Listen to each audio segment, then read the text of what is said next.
The problem is the general medical fraternity would ask them just to open their minds. More hospitals will have chambers. 60% of the people we treated came off all drugs without any medication, just with hyperbaric. For sports, it increases performance by 33%. So we got her into the oxygen chamber, 3 sessions. She went to the Paralympics. She did the 200 and 400 metres and come back with gold medals. A princess from Abu Dhabi, they came over to London. They've had 5 goes at IVF, all failed. We then started giving hyperbaric. They had a lovely baby. Don't wait. Give yourself more oxygen and extend your life.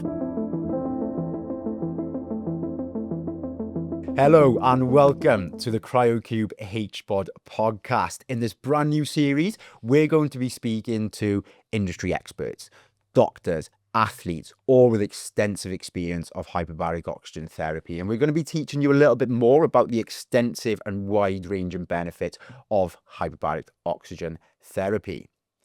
Today, we're joined by Dr. Robert Pender, who's come all the way from his clinic in Kent and in London to join us here in South Wales. So, Dr. Pender, thank you very much for joining us. Dr. Pender has been practicing hyperbaric oxygen therapy for over 40 years, working with some extremely important clients for a wide range of reasons. Everything from professional sport all the way through to medical and chronic diseases. So today, Dr. Pender is here to tell us all about his story, his experience, and to help you guys understand a little bit more about hyperbaric oxygen therapy. So firstly, I'd like to discuss your background. Okay. My background originally was in sports medicine. Was in the medical team of various Premier League Scottish teams, like East Fife, Ayr United, Motherwell, and Rangers. During that, I picked up a lot of knowledge about the requirements to get people fit very quickly. Because if you've got an expensive football player sitting in the stand, the chairman or the owner of the club are not very happy about that. They want to get their money out of the player playing, not sitting up injured. Hyperbaric oxygen reduces the recovery time by 40%, which is quite amazing. How it happened, while I was at one of the clubs, one of the manufacturers of hyperbaric chambers, a Scottish company, offered the use of a chamber to do some research on sports injuries. During that time, we were treating the players, and we noticed that there was definitely a shortening of the recovery time, which was great. We had a phone call from a local GP asking us, could we look and treat a young girl called Carolyn Innes. She was going to be going to the Paralympics to do archery. She was severely cerebral palsied. So she came along. She had injured her shoulder. She was going to be doing archery. So what we set her up to do, short wave, long wave, ultrasound. We did everything physiotherapy-wise, and very little improvement. I then thought, well, why not put her into the oxygen chamber? So we got her into the oxygen chamber, 3 sessions, and she had full use of her arm. We then discharged her, nothing from her after that for a good month or so, when we had a telephone call from her consultant surgeon at Nymos Hospital in Dundee. He wanted to know what was this oxygen thing that we've been doing on his patient. My first reaction was, oh my gosh, maybe I should have consulted him first. He invited me to come up to his office, and when I went to his office, he greeted me. He was, come in, young man. I was young then. He said to me, explain this oxygen. He says, the reason why I want to know, because there's been such an improvement in this girl. Because she was going to the Olympics, they had done SPECT scans on her brain. So they had SPECT scans pre-hyperbaric and post-hyperbaric. And when he showed with them the pre-hyperbaric, you could see there was a reduction in circulation and of blood going around her brain and oxygen. But on the post, it was as if the whole brain had lit up. So something amazing was happening. He says, now look at this. He then showed me a video of her gait, of her walking pre-hyperbaric, which was very, very unsteady. And then post-hyperbaric, there was such improvement. She was walking, obviously still as a cerebral palsy person, but much, much more balance. She went to the Paralympics. She didn't do archery. She did the 200 and 400 meters and come back with gold medals. Wow. That set me up. I then wrote a paper on this and then was invited over to Belgrade in Serbia to do some research, linked up with their university. And there we looked, it was during the time of the war, the Baltic War, so we were having crush injuries, we were having amputations, all sorts of, a lot of brain injuries, gangrene, because there was an embargo on medications coming in because of the war, so there was no insulin being supplied. So they were just amputating. We started concentrating on hyperbaric and was probably treating maybe 60, 70 people a day. Wow. They had massive big chambers, could take 20 at a time. And it found out, rather than amputating, we found that here's hyperbaric, giving this fresh oxygen, which is vital for tissues. Those gangrene patients were no longer losing a full leg, maybe 2 toes, sometimes none at all. So they were healed. Brain injuries, people who had major crush and trauma injuries, their brains becoming alive again. And this just totally convinced me this is the way to go. And from that day on, I've concentrated on hyperbaric, pushing the boundaries out. Sometimes people didn't agree, saying, no, it's a lot of rubbish. But we can do without water for quite some time. We can do without food for even longer. I could, I should, but you can't do without oxygen. I can give you some examples. Just over a year ago, a 15-year-old boy, Jack, dived off the pier in Margate in Kent, showing off to his girlfriends, at 15 as you do, did a double somersault, mistimed his turn, hit the water face on, knocked himself unconscious and sank to the bottom of the sea. It was 10 minutes before they got him back out of the water. And bring him out of the water, he immediately went into cardiac arrest. He was transferred by air ambulance up to King's Hospital, and there for 14 days he was on life support. And after 14 days, it was decided his brain was dead. There was no signal in his brain at all, so they took him off life support. They transferred him to the the hospice, reckon 2 to 5 days maximum. His mother obviously was concerned, didn't want to lose her boy. She had heard about Dr. Paul Harsh in America, who treated a 4-year-old from a drowning incident and had reversed the brain damage then. She phoned him, and Paul gave my number in Kent. And as this family only lived about 10 miles from me, it was ideal. So immediately we got the boy brought in by ambulance every day to the clinic in Maidstone. And this went on for a month until we got him his own chamber in his home.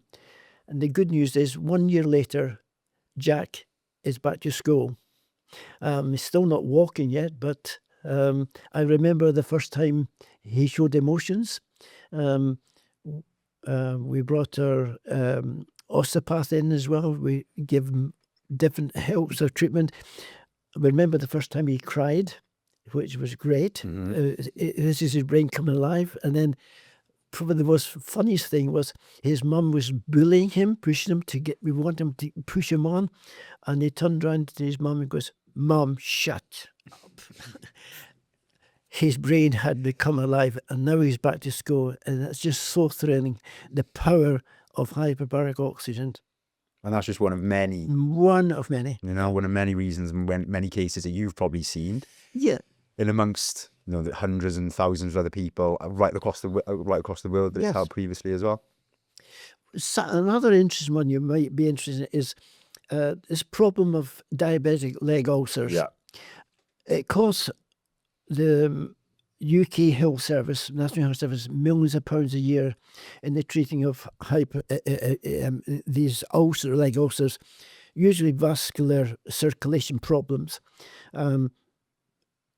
It means that twice, sometimes 3 times a week, these wounds are dressed with the nurse at the practice or a visiting nurse coming in to do it. It's very, very expensive. Yeah. The drug companies and the manufacturers of all the dressings make a fortune on this, but they're not curing the problem. It ends up that oftentimes that toes are amputated, legs are amputated below the knee, and if it gets really bad, above the knee. I've treated so many now, and I have an elderly gentleman just now, 91. When he came to me, you could actually see his Achilles tendon. You could see the tibia and fibula in his leg. You could see the bone. 9 months later, he's totally healed. His vascular surgeon, when we started, said, no, hyperbaric oxygen, no, it's just a waste of time. He's now sending me patients because it's proved that it really works. Brilliant. And he was a diabetic. Diabetic, yeah. So anybody who's got a leg ulcer or a problem wound, it's essential to have more oxygen. Okay. So tell me a little bit about the reason that the hyperbaric is so effective for things like that. Okay. When you have a non-healing wound, there's always a lot of inflammation there. And that part of the body that needs more oxygen is actually getting less oxygen because of the inflammation, the poor circulation. So when you go into an oxygen chamber, there's 4 things happen. The first thing, under pressure, the pressure removes the inflammation and it opens up the gateway for more oxygen to flow.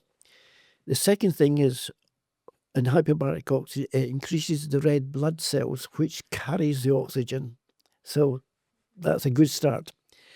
The third thing is it increases the white blood cell count. Now, that builds up the immune system. So if you've got a diabetic leg ulcer, you've got infection there.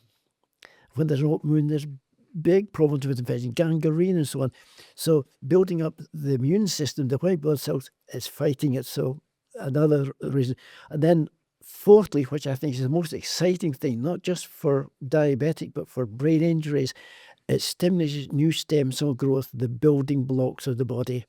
And that is the future and really exciting. And the world's beginning to open up their eyes and say, wow, it really works. Exactly. Okay. Yeah. And it's all about the science of HBOT, isn't it? And exactly how that can exactly impact. That's it.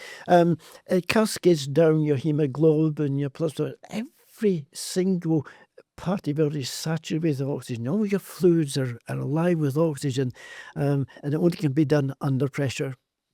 Because at this moment in time, we're currently in one atmosphere, aren't we? That's right. Breathing 21% oxygen. That's right. And what a lot of people don't realise is without the oxygen, Yep. we wouldn't be able to breathe. However, without the pressure, we'd also struggle to breathe as well. That's true. So tell us a little bit about what we do with hyperbaric to change that environment. To change that environment, when you go into the oxygen chamber, we can increase. At present, in the normal atmosphere is 21% oxygen. Mine is maybe a little percent, not much. It depends on the outside atmosphere, ambient atmosphere. To probably explain that better, oftentimes patients come to their GP, especially older people, say, oh, it's going to rain tomorrow, doctor.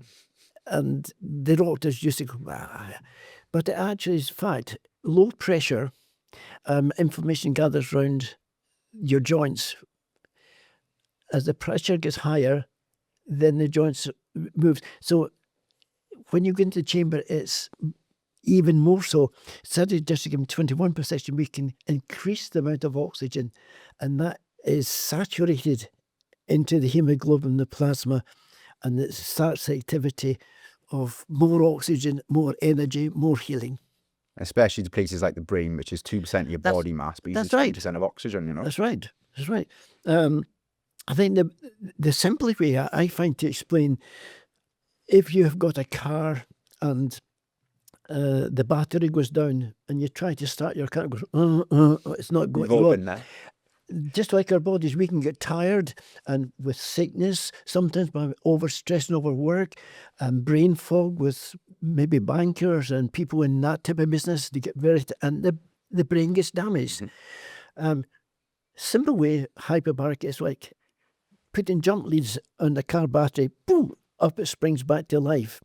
And that actually happens. I found many business people, especially in their London clinic, come in once a week just to rejuvenate, get rid of the brain fog out of them. So they're actually getting rid of the inflammation and the tiredness out of the body, giving them more oxygen.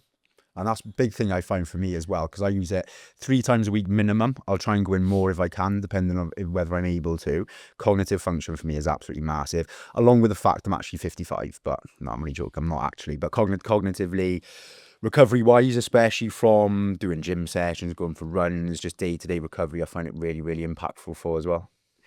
Yes, I find like I treat a lot of dementia patients, and it's to see them coming alive. You get mild dementia, and then you get really serious dementia. Yeah. On the serious dementia, we don't see a lot of improvement because they're so.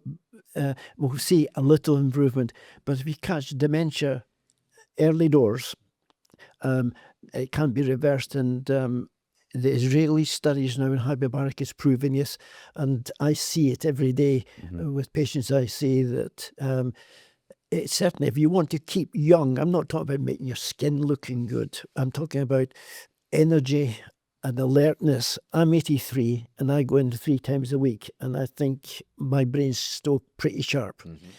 These maybe not, but my brain's okay. As long as the top 2 inches are Right. okay, that's the main thing. Yeah, definitely. And because with different types of dementia as well, some of this that I've been affected by quite closely is vascular dementia. So is it the same? Is it the same principle with every type of dementia? Yes, exact same. Exact same. Because I suppose a lot of the vascular dementia is because of the blood to That's right. the brain. So if you're able to get better saturated blood further into the body, it can then reach the brain more effectively. You also go from there. You're talking about circulation to the brain. You've got your carotid artery, which is oftentimes the main cause of strokes. Okay. Right. Okay. If I can get a patient early treatment from stroke, we have very positive results. So rather than losing their speech and losing the left side of the body, it was 15 years ago, I had a massive stroke. Okay. And I was skippering a boat for a doctor who just got married and went out on a sail. And we came back in and we moored up.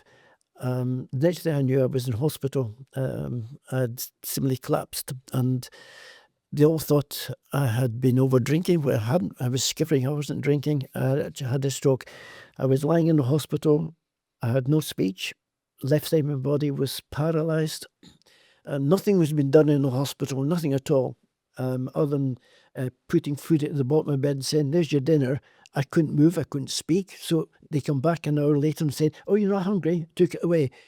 My wife, who was a senior nursing officer, retired, she caught on what was happening, got me out. I went straight into the oxygen chamber. And about 3 months later, I went back into the same department for a checkup, and they couldn't believe it. I said, "Well, that's what happened." And so now I try and get stroke patients in as early as possible. But saying that, there is a good study, a story about Annie. There was a young girl who had a stroke and was severely disabled, and she was 23, and she had this stroke when she was 4 or 5 years of age. Her mother was an art therapist in the hospital in America, and she heard about hyperbaric oxygen, so she thought she would try it. And what she did, her daughter had to fill in or colour in objects and cartoons and this sort of thing. And at the beginning, in the first week of treatment, you could see it was scrawled over, And in her study, right to the very end, you could see that she could keep it within all the different lines. It was perfect. You could colour in perfectly. She then started school again, and as far as I know now, she's back to studying at university. So this is, doesn't have to be shortly after a stroke, but it can be along this. There's still benefits. So the message outside, if you've got a relative who's had a stroke, think about hyperbaric oxygen, because you need oxygen. It's really good to know. And a lot of the clients that we work with, they've used hyperbaric, or they weren't really progressing with their condition or their treatment or their recovery or rehabilitation, whatever it is. They've done hyperbaric, they've gone back to the hospital, and the hospital have been blown away with the results, and they don't understand how it's happened. So very similar to the story that you've had. You've had very similar ones close to our heart as well, where you've had exactly the same thing. It's just about raising that awareness and trying to see, increasing that research and those studies in relation to the effectiveness and the wide-ranging benefits of hyperbaric oxygen, isn't it? Yeah. What I've been impressed with your company is that not only do you supply the chambers for home use, but you make sure that the operators are trained, and also if there's any clinical problems, you're not short of phoning up and asking for clinical advice. So the users have got clinical backup, which is very, very important. You can't go wrong. You can't go wrong if you have a backup and support. And that's what we want to try and pride ourselves on. I mean, if we're providing this service to our clients, our customers, commercial businesses, professional athletes, we've got to make sure that we know what we're doing. And if they ask us any questions, if we don't know the answer, we'll come and speak to people like yourself, and then we'll get that answer if there's any doubts. Because there are some reasons there's a lot of reasons why you can use hyperbaric. That's right. There's also some reasons why you can't. So can you explain a little bit about certain cases where you wouldn't be able to go into a hyperbaric chamber?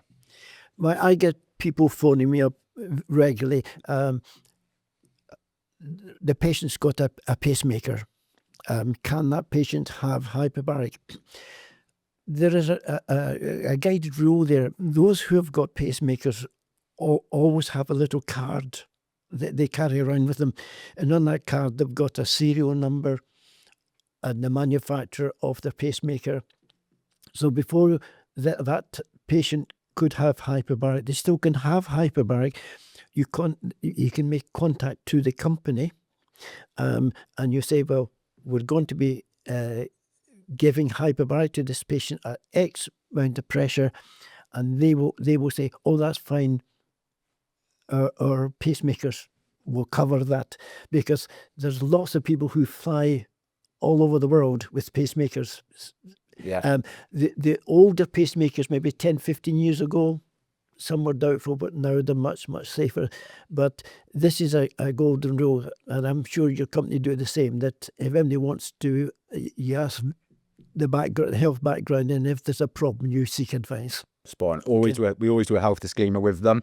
If there's any reservations or any doubts they've got, especially with the pacemaker side of it, always get doctors sign off. 100%. It's really, really important. That's fine. Any other sort of cases where people wouldn't be able to use the hyperbarics, for example? If they have a perforated eardrum, I always say 6 months at least before you would make sure it's properly healed. Collapsed lung again, an untreated one is absolutely a no-go. Simple things like also when they're being decompressed, so there's been pressure and they're decompressed, and we make sure that they don't start taking deep breaths when they're coming down, because that can damage the lungs. Okay. Yeah. Basically, it's pretty safe as long as, one, you avoid if there's been an ear problem. Again, if somebody's got a serious sinus problem, a heavy cold, just don't put them in. It's been totally sensible. It's like when you go to the doctor and you've got a flu virus or something, he'll tell you, don't go out and run a marathon. Yeah, it's the exact same.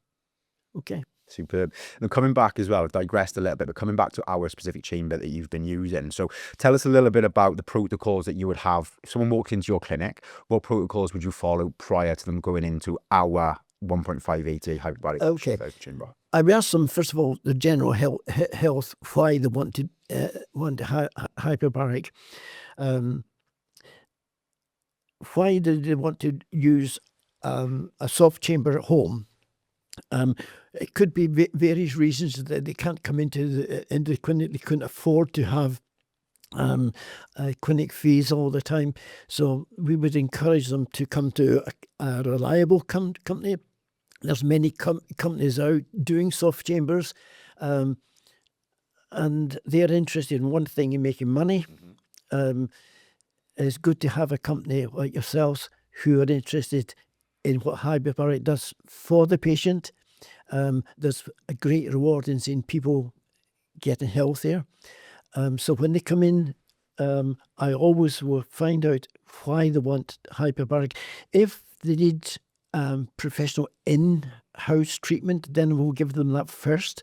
But then for ongoing, for fitness, like athletes, for quick recovery, for the people who use the brain a lot and get tired, having a soft chamber at home would be ideal. And once they pass all the questions on their health, then we would recommend to come to a company like yourself. Brilliant. And how have you found our HBOT chamber specifically? I was intrigued at the beginning because normally with the soft chambers, you've got to build up a frame. And I used to caravan years ago, and putting up an awning used to be a nightmare. You can never get the right thing. With your chambers, you can inflate the frame, and that's so much easier. And then once the patient goes in, they find it very comfortable. And looking at it from myself from the outside, it's very, very solid. It doesn't feel soft. It just feels like a hard chamber. Yeah, it does, doesn't it? And I think it's convenient. And there are various shapes and various sizes. Now, I understand your new one coming out is got, you could put a wheelchair in it, which is even good. And that would be very useful also for the elderly who need a bit more space to get in, like somebody like myself. I think that's something that we established was a lot of the time the people who would need hyperbaric the most are probably the people who may be a little bit less mobile. So we needed to try and find a way of making it more accessible. I mean, with these, you can put a wheelchair in there, or say, for example, someone wants to go in somewhere, they might be claustrophobic, they can just sit on a chair inside the chamber, and it's going to be a lot more spacious for them. I mean, all of our chambers, they're 1.5 atmospheric pressure, which, to put that into layman's terms, is about 15 feet under sea level, for example. Then we'll concentrate the air from 21% oxygen up to 100% oxygen and pump that into the chamber. What that basically does is it will drive the oxygen into red blood cells, but also past the red blood cells and into the liquid part of the blood. That's right. That's right. Interesting you mentioned there claustrophobia. In 40 years of treating patients, I've only had one person has ever failed treatment. Claustrophobia is up there. I tend to let the patients who have got a history of feeling like that just sit in without anything happening. Yeah. Just let them get used to the feel and use of it. The one occasion was a young Marine who had been over in Afghanistan. It was one that was on television. There was a petrol bomb thrown into the tank, and the soldiers were coming out the tank covered in flames. He came to our clinic to have hyperbaric for his burns, and he was fine for 30 minutes lying. It was great. And then all of a sudden he had a throwback of being in the tank, and he went absolutely crazy. We had to get him out very, very quickly. Unfortunately, poor chap ended in a mental hospital with the scars of the horrendous thing. But claustrophobia is not an issue if those who are using it know what they're doing. Exactly. Yeah. And I think there's a difference between claustrophobia, because you know what our chambers are like. Yeah. There's actually a lot of space in them. That's right. You can do a lot of stretching. I mean, people could do yoga in there if they wanted to as well. So it's more than just the case of having the confidence that, look, when you go into the chamber, someone's always going to be keeping an eye on you, and someone's always going to be there on hand. And there's loads of different ways in which you can get in and out of the chamber, either yourself or someone else is able to do that for you as well. There's thousands of people travel business class and first class and aircraft all over the world. And in those little cubicles that you get, that's more claustrophobic than in an oxygen chamber. So if you can fly in an aircraft, then you won't have a problem with hyperbaric. Definitely. It's good to know that you've found good use from our chambers. Yep. Can you tell us about the specific uses or the reasons that you've been using our chamber for your clients, then the results that you've had off the back of that? I think that the main thing is people who have long-term conditions, like a child with brain damage. So the parent can go in, a set program. Wouldn't do 7 days a week. I would do 6 days and always a 1 day rest. That's why I would use the home chamber to keep on, and say every 6 months they would come in for a reassessment. But convenience is the main thing. For sports people, it increases what you call it, performance by 33%, not only in athletes and soccer players, but also in equine horses. Now, I've just been approached by big breeders now that are interested in hyperbaric because they want to increase the performance of their horses. Means that after the race, they get them into the chamber and the soft tissue injuries are healing a lot better. So that's a big thing, is the ongoing. So does that have a direct impact on performance, or is the performance coming off the back of better recovery? Well, I did a study for Premier League club. I can't reveal the name because it's confidential there. I can tell you that they won the Premier League out of the blue. You work it out yourself. We had the three top players, or main players, a central defender, a midfielder and a striker, the backbone of their team. And we had them for a month. They came 2 days a week for hyperbaric oxygen. And you will notice that most teams, they will either lose more goals in the last 15, 20 minutes of a game. That's not due to fitness. That's due to the brain, tiredness of the brain. They're not thinking as quick. And you look at your results. This team had these players coming in for the full season. So they come out of their normal training, hyperbaric, and their performance went up. They won the league. The next year meant they were into Europe, so they couldn't they couldn't fit the hyperbaric coming into the clinic because they had midweek games as well. And the team that reached the Premier League Championship suddenly were fighting relegation. And we proved that there was 33% improvement in their activity, because you notice all football players now have the box on them, and everything's registered and recorded. The number of miles they do, the speed they do, the energy use, and there was a 33% increase in energy and alertness. Wow. So that's been documented, but unfortunately that information belongs to that football club. Right, I can't give you it. Can't give that to me. No, I'll try and find a way of getting it. It's no problem. But that's where our hyperbaric oxygen chambers come in really handy with a lot of the clients that we work with from an athletic background, because if they've got away trips or they've gone on pre-season tours, they can take our chambers with them and use them wherever they like. And these footballers, they do train a lot, but they have a lot of time in the day as well, don't they? The famous tennis player, again, I don't need to mention his name, but I look after him when he comes to London. Okay. He's now got a portable chamber, a hard shell one, which he puts in a trailer. When he's playing in Europe, it goes everywhere with him. Brilliant. And after every match, he goes in the chamber for an hour and a half. And he documents himself well over. Wow, okay, brilliant. That's a really good way of doing it. I mean, a lot of the cycling teams will use them as well. A lot of the Formula 1 teams will use the portable ones. And it's crazy because the amount of high high value and highly successful individuals, should we say, that use it. I'm surprised that it's not as big in the UK as it is, for example, in somewhere like the US. It will come. It Yeah. will come. Unfortunately, we're predominantly governed by pharmaceutical companies. I'm not against pharmaceuticals, because some of the drugs are quite amazing. What they use, it'd be wrong to down them, but at the same time, they can't shut off hyperbaric as a no-go when it is very powerful. And I can stop taking pharmaceutical tablets, and I might feel a bit sore or whatever. I'm not going to die, but if I stop oxygen, I'm not here. So I'm sorry, Mr. Pharmaceutical. I've got a medicine stronger than yours.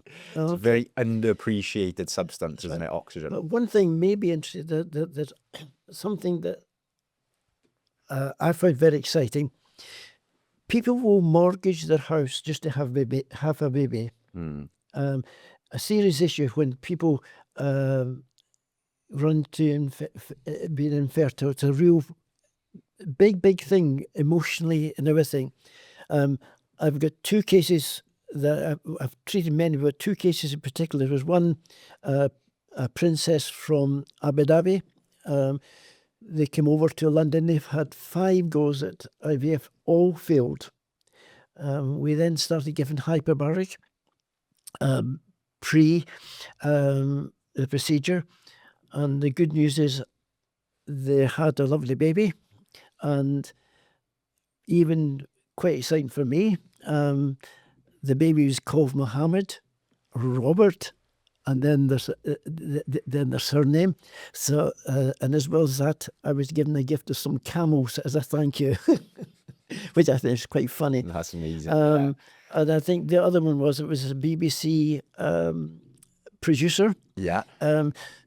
For years, she was suffering with ME, fibromyalgia, couldn't get herself out of bed. Hyperbaric is phenomenal for getting rid of fibromyalgia and all the side effects. But her biggest concern was that she wanted a baby. And she's had IVFs in the field. Sometimes she would have a miscarriage. We then started again a treatment of hyperbaric and got her a chamber. So she was using 6 days a week for 3 months.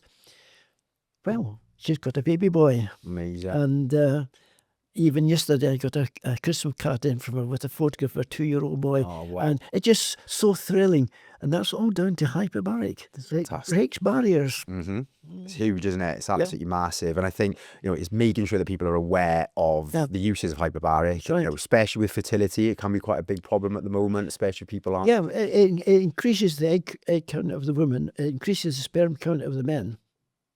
So it's very, very positive. I'm hoping to contact some of these fertility clinics to just open up their eyes, because if they have more successes, then they'll get more customers. There's also other fertility purposes. I'm not interested in them making money with their IVF. It's just the sheer joy of seeing a couple who've been trying for years. They've suddenly got a baby, a healthy baby. It really pumps the heart. It's good. That's what we want to do. We want to try to support people as much as possible. Right. And, making sure people understand exactly what they can, what's accessible and what they can make the use of, really, Brilliant stuff. So moving forward from there, so in relation to specific injuries, more injuries rather than medical conditions that hyperbaric oxygen therapy is really, really good for. What I'm thinking is, you like your concussion and your musculoskeletal injuries, which could be very prevalent in certain sports, as we know.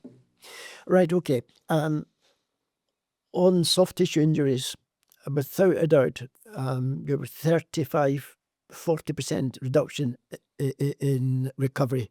Really, really good. Post-surgery, absolutely. The more oxygen you get into that, healing is great. Brain trauma, again, we've talked about young Jack in the drowning incident. It's absolutely essential we get more oxygen, and the quicker we get it in, the better. Because that oxygen's been driven into the actual liquid part of the side. Right. It's able to reach more parts of the body that usually you'd only be able to get a little bit of oxygen, potentially no oxygen to at all. That's right. Right. Fantastic.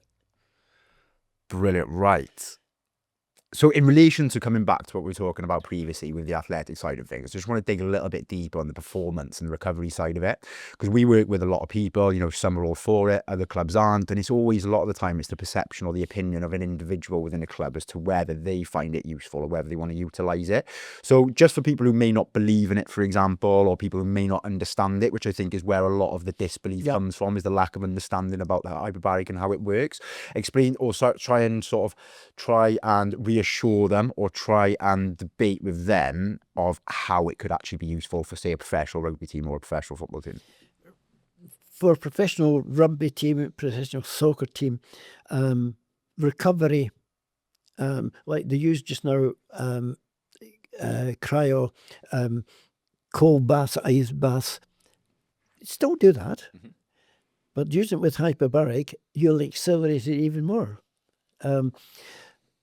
I'm going back many years now. Brian Scott used to be the physio of Celtic, and even though I was with Rangers, right, we're still friends. Brian Scott, he did a study in hyperbaric on injury recovery, right down to ACLs, Achilles, hamstrings, and he got same sort of age of players, the same degrees with hamstrings, the same degrees of the injuries, and he matched them doing ultrasound and so on, and compared with hyperbaric. He would do ultrasound and the conventional. He would do just the massages and heat, and then he would do everything again with oxygen and so on, and then oxygen plus, and then every level, every time oxygen was introduced, there was a speeding up of recovery. Not just speeding up recovery, but no breakdowns after. Now, talk about Rangers now, they've got the chap Sterling just now. He's been out with a really nasty hamstring injury. He's back training, and they're talking about playing him tonight at some part of the game. But the fear is it could break down. They don't know. But if they'd use hyperbaric oxygen, there'd be less likelihood of that tissue breaking down. Yeah. Rangers, if you're watching, get in touch. But yeah, it's really effective. And I think with someone like Dujon, for example, who has had a lot of injuries over a very short amount of time, it's not only the recovery from the injuries, but potentially injury prevention as well before you even get to that point. Absolutely. If you've got a well oxygenated tissue, you're less trouble. Yeah.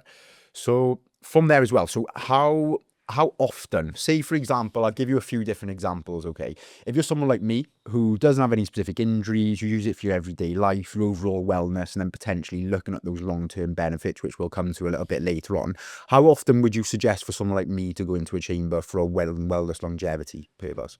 Twice a week. Twice a week? Twice a week. Fantastic. And then on forward from there, say if someone's got a musculoskeletal, soft tissue, tendon, ligament injury, and they want to get back to sport as quickly as possible, how often would you advise for them to go in? 4 times a week. 4 times a week. So that's 4 times out of 7 days. Yeah. And on all of these occasions, how long would you advise to go in for? Initially, I would say 1.5 hours. Mm-hmm.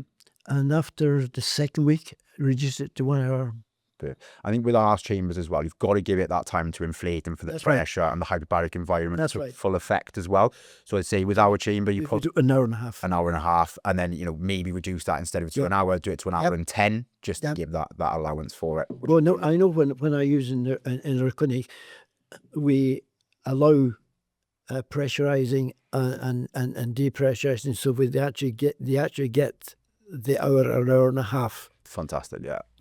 And so that's really important because you can have 100% oxygen in normal atmospheric pressure, which is normobaric oxygen is what they call it, isn't it? Now that will saturate the red blood cells, but it won't be able to drive it past the red blood cells into the plasma. Is that right? Yep. So, like aircraft, if they dropped their oxygen mass down all the time, we would have big, huge hyperbaric chambers. Yeah.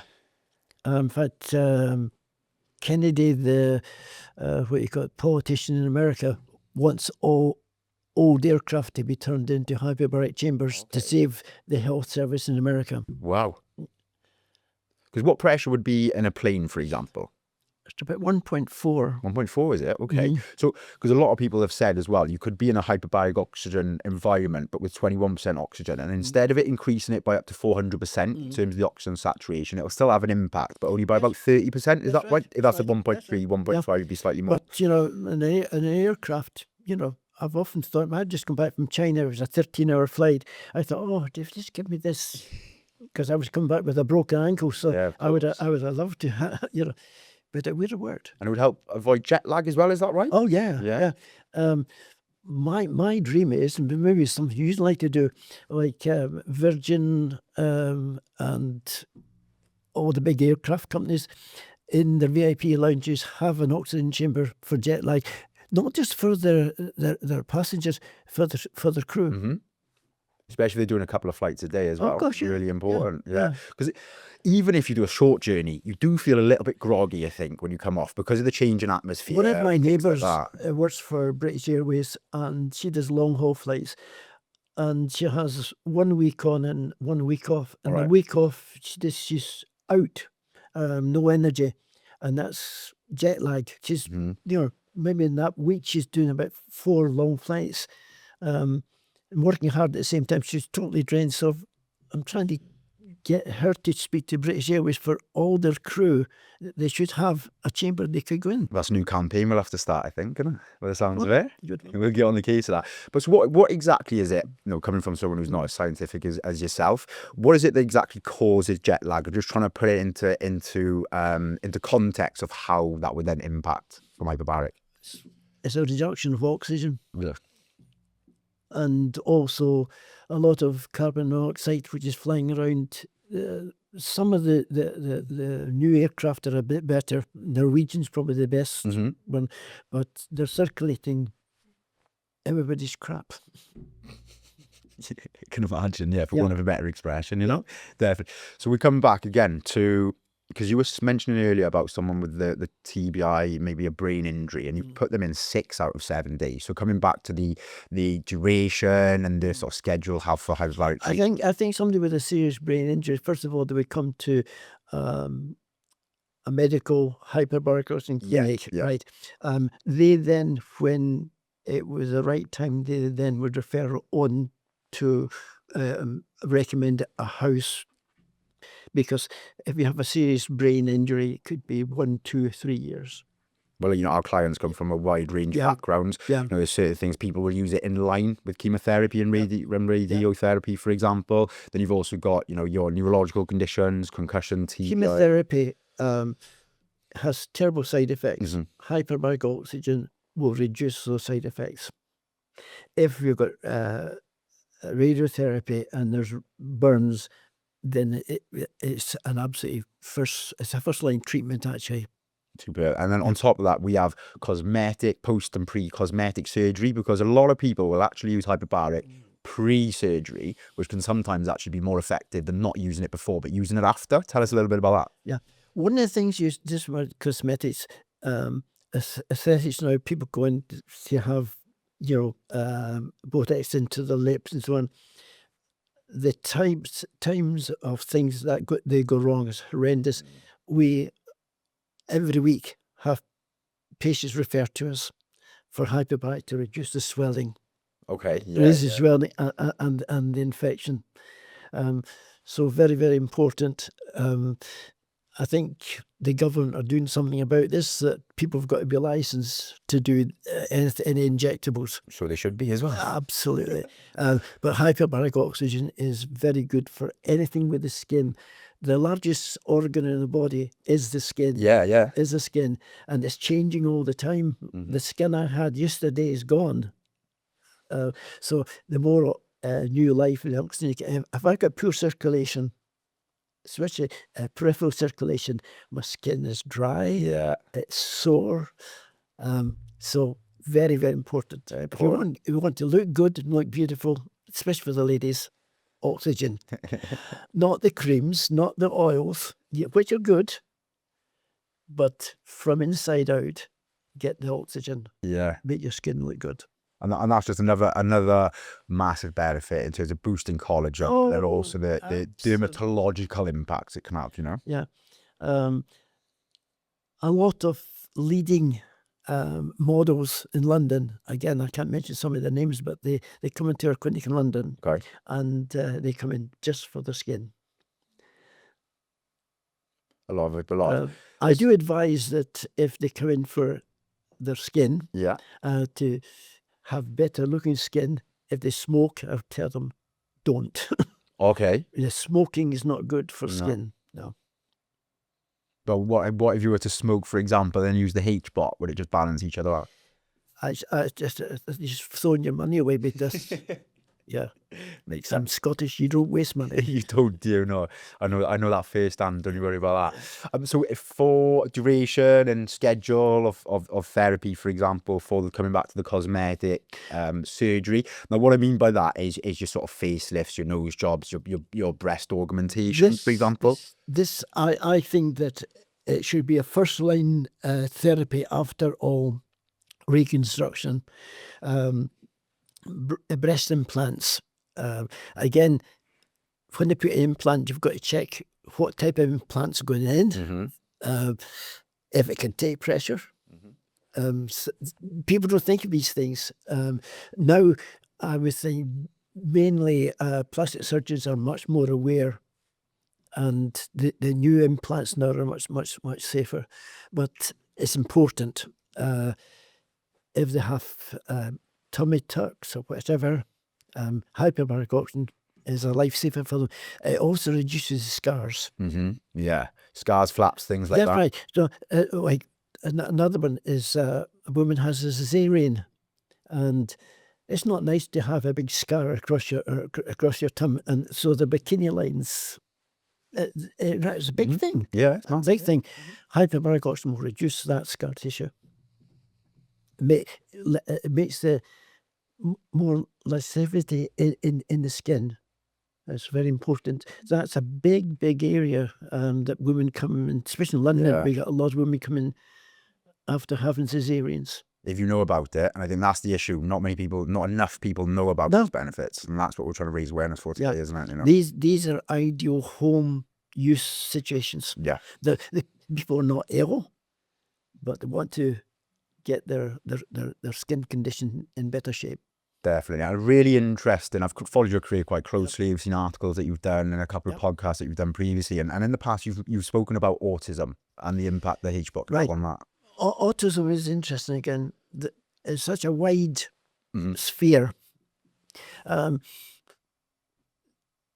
treated a lot of children with autism, and again, it's still under the research side. There's been a measure of success, but very slow success. I go back to a young boy I was treating in Kent. He was 4-year-old. He had no eye contact to his mum. Very, very little vocal conversation.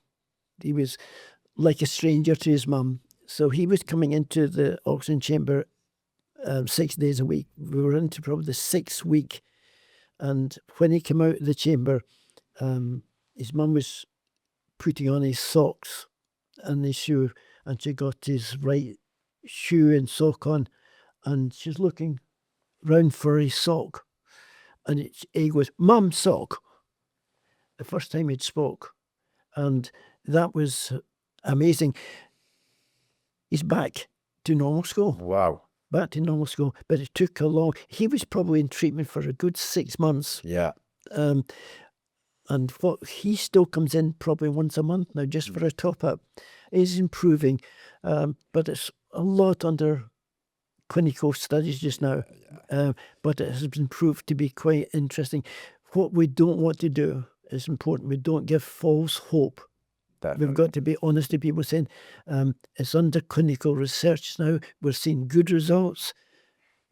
We can't guarantee, as long as they know that. It's important. And everyone's different. Yeah. It's really important. Absolutely. Everyone's physiology is different. Absolutely. You know, you've got to take that into account as well. sticking on that point of view as well, we went to the Therapy Expo a couple of weeks ago in the NEC, and we had a really prominent story. So we had someone who went in, Jan, her name was, she came into the chamber. She actually had Emmy. If you go on cryo.cube, on Instagram, you'll be able to see this story on there. She went in, had really bad pain because she'd been on her feet for a couple of days, among other things as well. Went in for 30 minutes, came out. She was in tears. I was like, oh no, what's happened? But it actually came to fruition that it was the first time she hadn't been able to feel that pain in about 2 days. And it's something that she suffers with chronically and for over a long period of time. So the impact that we had on her in a very short amount of time was amazing. So the point I'm trying to make is, some people, it will have an impact on you straight away. Other people, it may take 10, 20, even 40 sessions for you really to see the benefits. I've got studies, case studies, and now you've got the patient's permission to publish the stories. Patients being referred to pain clinics for ME. After 1 month of hyperbaric, no more medication, totally free, and their stories are amazing. And that's it. The research is up and coming, especially within the UK at the moment, isn't it? The problem is, you see, drug companies do a lot of research because they've got a lot of money, and also their studies can be skewed towards their product. Yeah. Hyperbaric, there's no patent on hyperbaric itself, right? It comes from God. Sorry, we don't. It's here, right? So, like, British Oxygen won't sponsor you, that's for sure, right? So there's no money coming in for research. So what happens? We as medics throughout the world now, we pool our cases together. We have patients at the same age, similar conditions, try and match as much, and we share multiple case studies and pull it together. And that way we're building up evidence, but we're restricted because of finance. To, if we could have a multi-billionaire who would pour money in, we would get clinical trials up front, and I think it would shake the world. Yeah. Because is there any, say, for example, someone like myself wanted to test the oxygenation in my blood? Now, I know that pulse oximeters don't work because they only test a certain amount.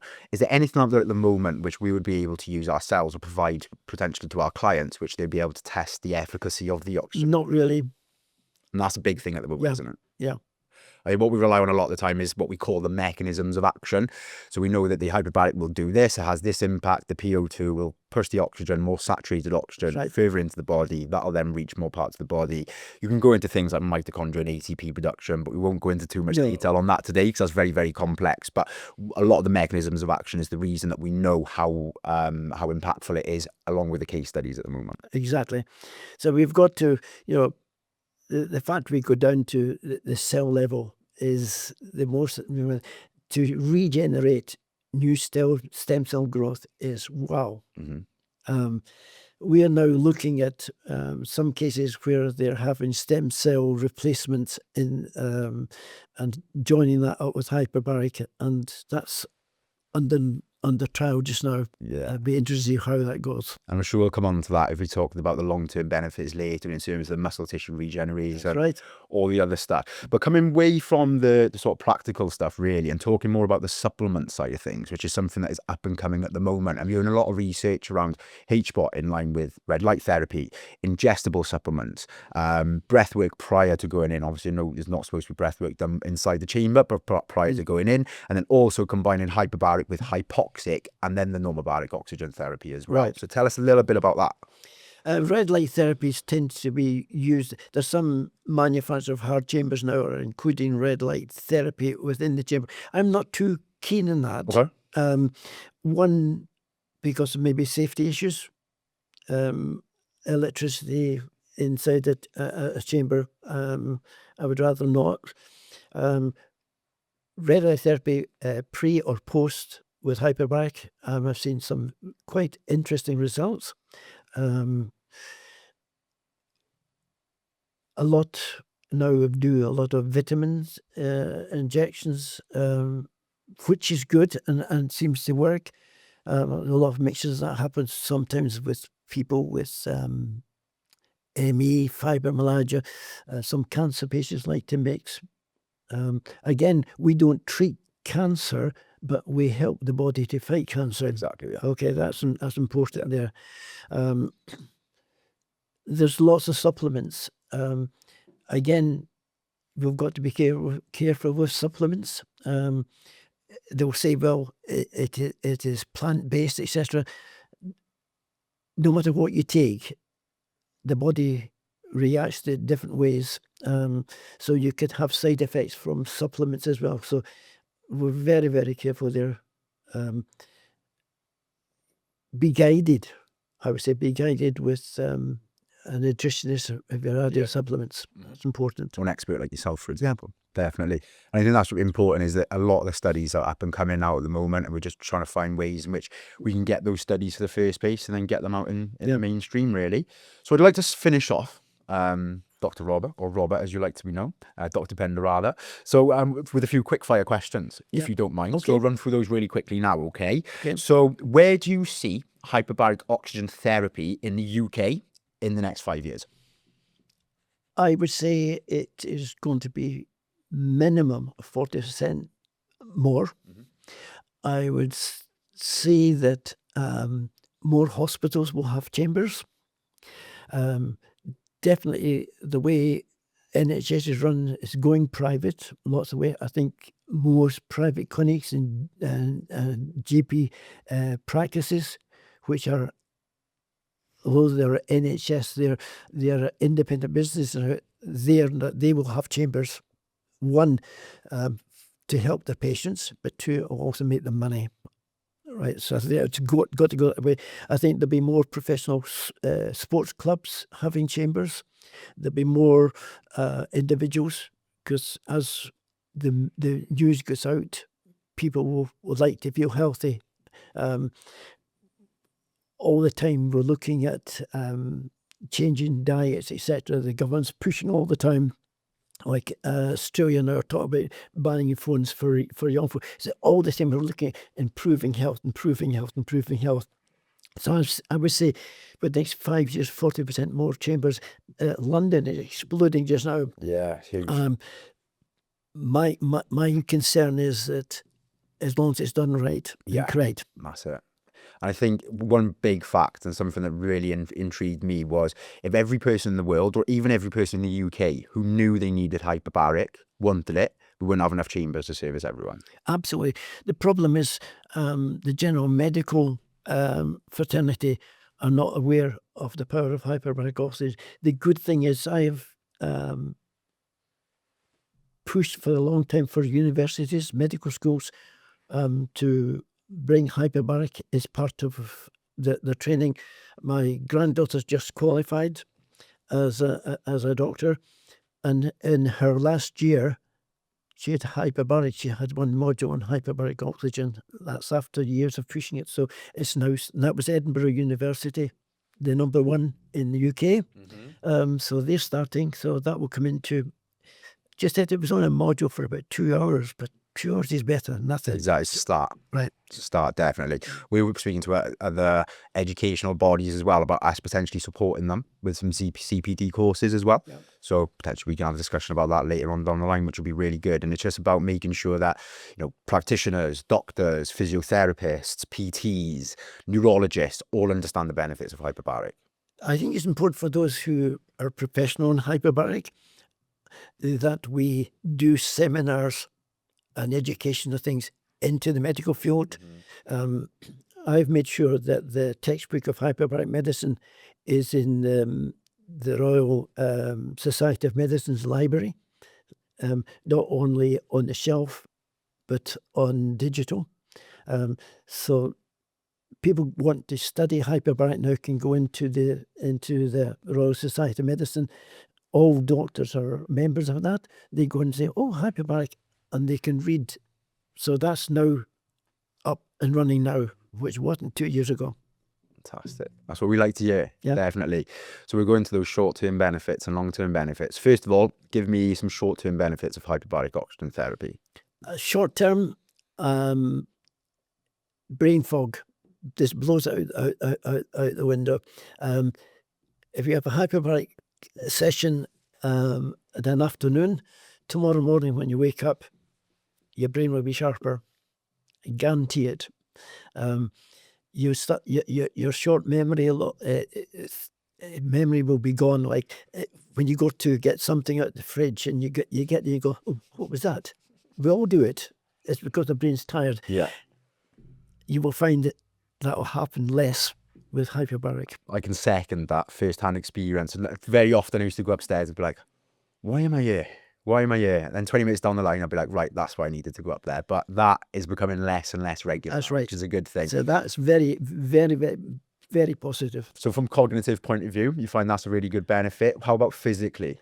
Physically, less muscle fatigue. Mm-hmm. That's like, especially if you walk your dog for miles and miles and miles, and your body takes it right. That disappears. You can manage a lot more activity without feeling fatigued. We could probably be here until 2026 discussing the benefits, for example, you know, but it's massive. I mean, you can add to that boosted immune system with the white blood cells, like you said already. You're looking at the better sleep, stress and anxiety, relaxation, mental health. Sleep is one thing. Most patients that I treat will say to me, what a great sleep I had the first time for years. That's good for insomnia. Yeah. You know, and reducing inflammation is one of the key aspects from a physical point of view, which is the reason why it is difficult to heal, because more oxygen to the inflammation, the reduced inflammation. Hypoxia is the base of all illnesses. Spot on. Long-term benefits now. You stay younger. Yeah. The less danger of Alzheimer's. Okay. There are a lot in press now about dementia and Alzheimer's with football players. The players at the site were all playing in the 70s and 80s. It wasn't headering the ball. It was excessive alcohol and smoking. Mm-hmm. Right? If those players had hyperbaric oxygen, they wouldn't have had dementia today. I'm absolutely certain of that. Again, something else that people should be aware of. I would say that with the heading of the ball, yes, it's a trauma issue. I would think every player sometime during the week should have a hyperbaric session. I wanted the British Boxing Board of Control that every boxer, even in training, every gym should have a hyperbaric chamber to help the healing of the brain. Now, if I was in a road smash and banged my head back and forward, I would have concussion and it would be treated seriously. You go into a boxing match and in 4 rounds, they've had about 20, 30 road smashes in their head. And the damage, that's why we've got a lot of boxers with real serious problems. They suffered dementia and lots of other brain problems. If they had hyperbaric oxygen, they wouldn't have so many problems. There's all the difference, yeah.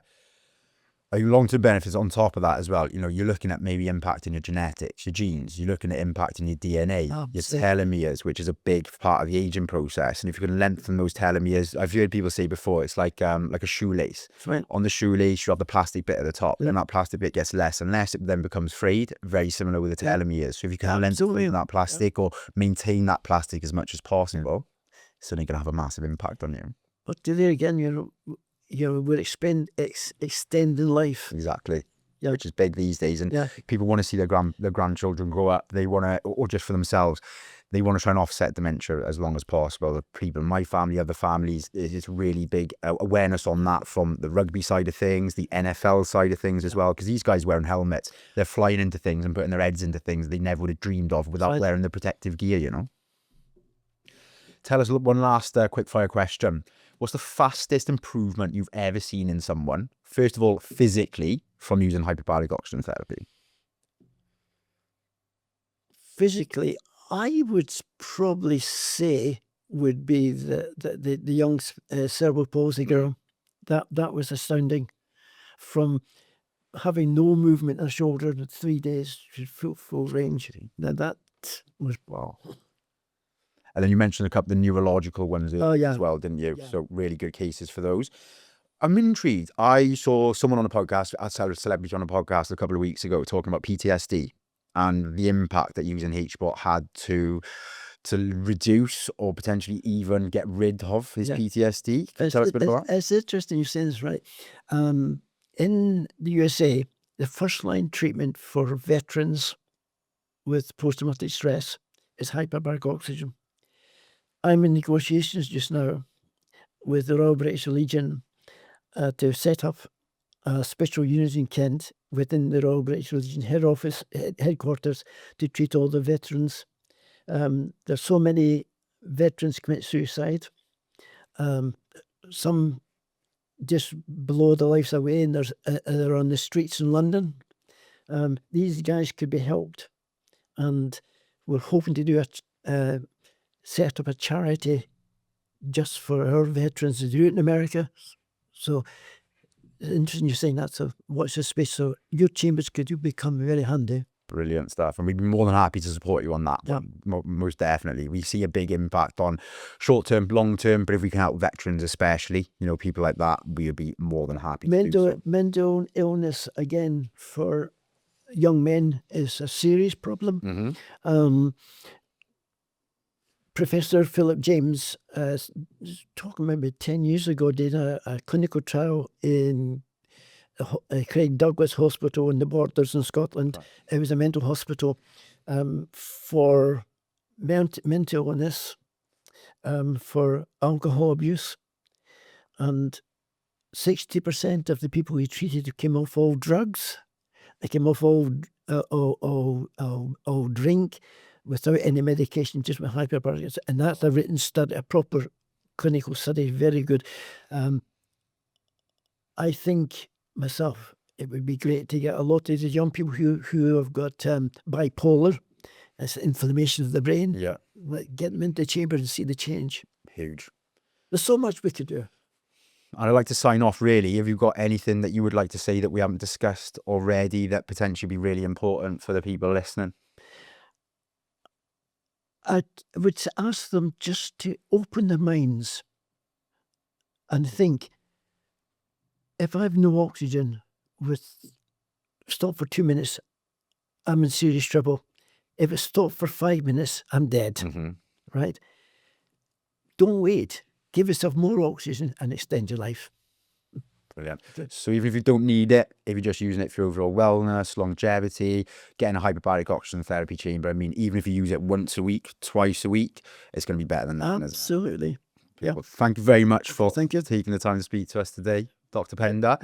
For anyone who wants to follow us on socials, cryo.cube, myself, my colleagues, we're more than happy to help you. All of our contact details are on there. Follow us on the socials, see some of the more of the amazing stories that we've been able to help people with. But thank you for listening, and we'll see you next time.